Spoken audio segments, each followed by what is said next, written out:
Hey everybody, welcome back to our channel. So the other day I made a grocery list. I went and did my grocery shopping and I came home and I made a meal plan, and on the meal plan we had fish tacos. Well, I thought tonight would be a great night to make fish tacos. However, I'm going to do fish tacos with a twist. I was watching Frugal Fit Mom this morning, probably one of her older videos, and she was sharing some panko Parmesan encrusted tilapia, and I thought, oh, I'm going to change the whole meal plan because I don't have panko and I don't have Parmesan, so I'm going to make fish tacos, but they're going to be encrusted using these Texas toast tortilla strips. This is in chili and lime, and then we're also going to use these bold nacho cheese taco shells to encrust the tilapia. So I thought we'd bring you along as we went through this process of how we're going to be doing this and potentially give you a meal idea for your family as well. Okay, so what I'm going to do, I have about 4 pounds of tilapia here, so I'm kind of doing a double batch. We have enough for tonight's dinner and enough for tomorrow's lunch. So what I'm going to do is just regularly season this with a little bit of salt. Looks a little heavy, but I'm going to just move that salt around. And this is just a little bit of garlic pepper. And I got this from the Dollar Tree months ago, and I've been using it. Then I'm also going to put in some mild taco seasoning, just to kind of give it that additional Mexican flair.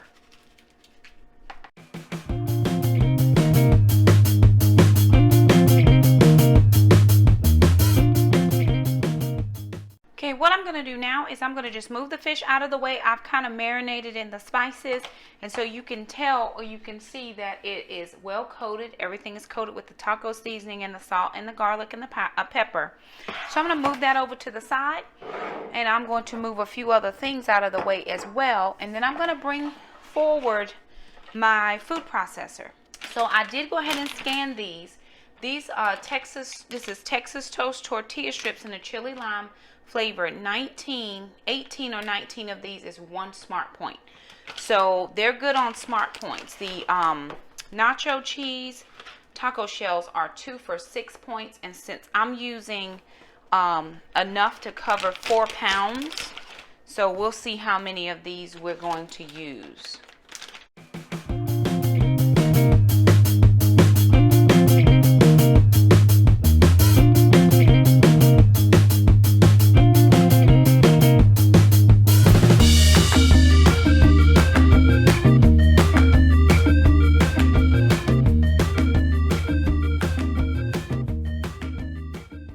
Okay, what I'm going to do now is try to make this so that the coating will adhere to it. So I'm going to take some of this, I can't believe it's not butter spray, and just give it a few sprays on the fish, just to make it a little bit. I'm going to take some of this parquet spray, because I can't believe it's not butter, it's almost out, and just give it a few sprays so that the coating will adhere to the fish. So now that I have it sprayed, I'm just going to move it around just to kind of share the love of that butter spray. And it's just to get a coating on it so we don't have to actually use any oil. And then what I'm going to do is I'm going to take my tilapia piece and I'm going to dump it into the chili lime tortilla strips and the taco shell that I grinded in my food processor, and this is what it's going to look like. And so what I'm going to do now is just go ahead and get all these coated and laid out on a sprayed baking dish.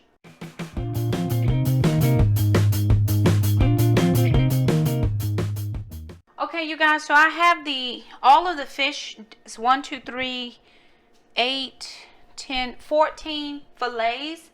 And we use that, the chili lime chip strips, and then 4 tacos to coat each of those.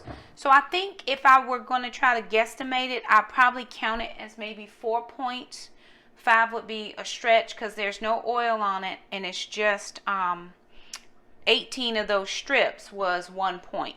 So I would give it more points for the nacho shells than I would for the tortilla strips. And then we did still have some left. Each bag had 7. That bag had 7 servings in it, and so 7 servings probably was right at 1 point. So this is twice that. So again, 4 points is pretty generous for 14 pieces of fish. 3 to 4 points is what I would say. So we're going to put these in a 400-degree oven for about 18 minutes and see if they're done. We just want the fish to get nice and flaky. And while that's working, I'm going to make the beans and rice. Okay, so while the fish is in the oven, I'm going to accompany that with a Spanish rice. And of course, all of these things come out of my head. I don't usually have recipes. I don't, sometimes I'll find a recipe. Most times though, I'll see a couple ingredients I have and go, oh, I think that would sound good together. So what I'm adding into this pan, I had some pearl onions from the freezer when I did my inventory, and they needed to be used, and I used some of them the other day. I didn't use them all, so I'm going to finish the pearl onions in this dish that I'm making tonight. And I'm making a Spanish black beans and rice.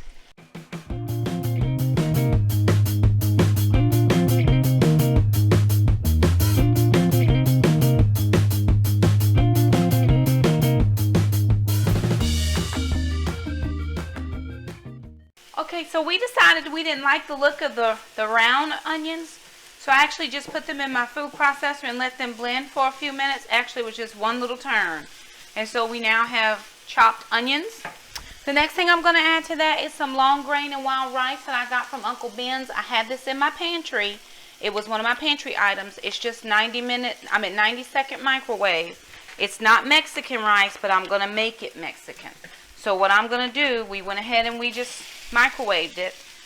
Now I'm putting it into the pan. Half a cup of this is 4 Weight Watchers Smart Points. I do have my heat up on just past medium high because I want to get everything nice and sauteed, but I am going to cut the heat back. So I'm just chopping up those pieces of rice that are stuck together. Doesn't quite look Mexican yet, but we're working on it.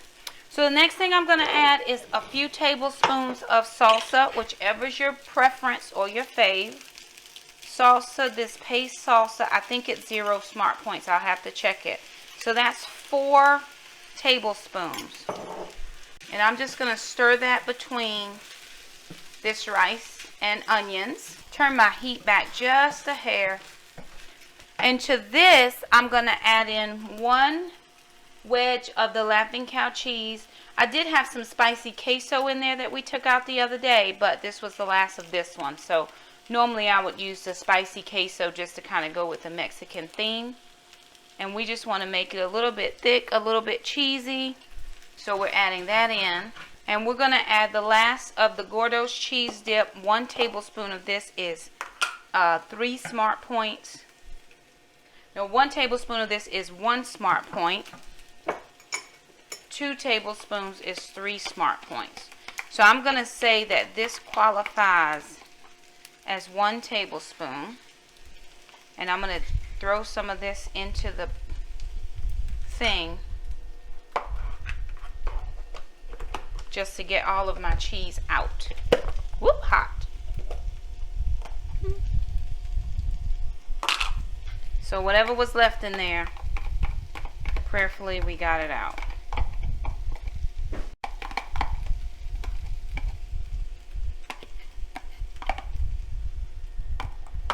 And that just looks beautiful.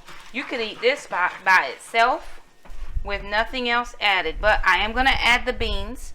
So I'm doing 2 cans of black beans. I did drain these slightly.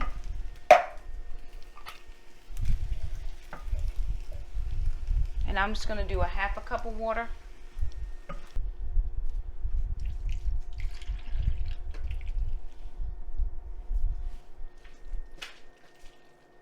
And I'm going to just turn that on low and let all those flavors meld together while we clean the kitchen and wait for the fish to finish. Okay, everybody, it's been about 20 minutes since we put the fish in, and as you can tell, it's browned up very nicely. This is very pleasing to me. Again, this was a recipe that I thought up in my head, so I didn't have any prior knowledge that it would work. My fish is nice and firm to the touch, so I'm not concerned about it being done. I would have probably let it cook a little longer if it was on 350, but my oven at 400 for 20 minutes worked fine. Probably was about 22 minutes. I think it was in there a few minutes before I hit the timer. But our long lost taste tester is going to come and test the fish and let us know if he likes it or not. And then to the fish, I'm adding in my beans. And again, remember, most people will eat beans and rice separate, but I'm a one pot wonder here, so we're putting it together, and he'll just take a little bit of a taste and let us know what he thinks. What do I eat?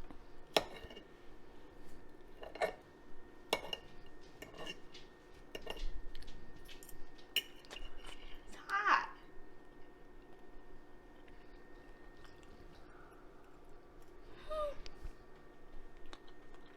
That's hot too.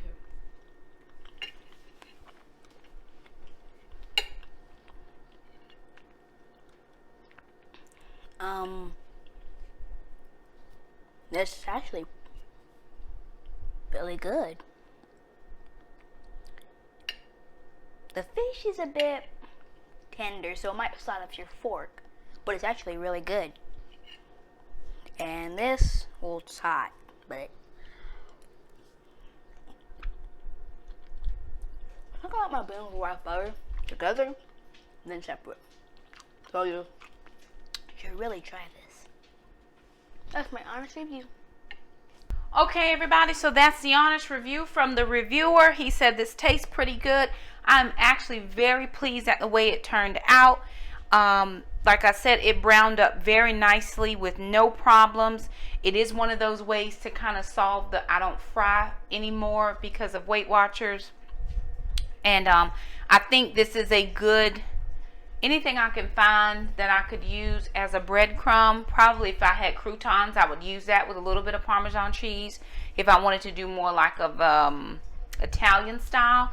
But that's it. That's our recipe for tonight. Thank you so much for stopping by our channel. And until next time we cook, bye now.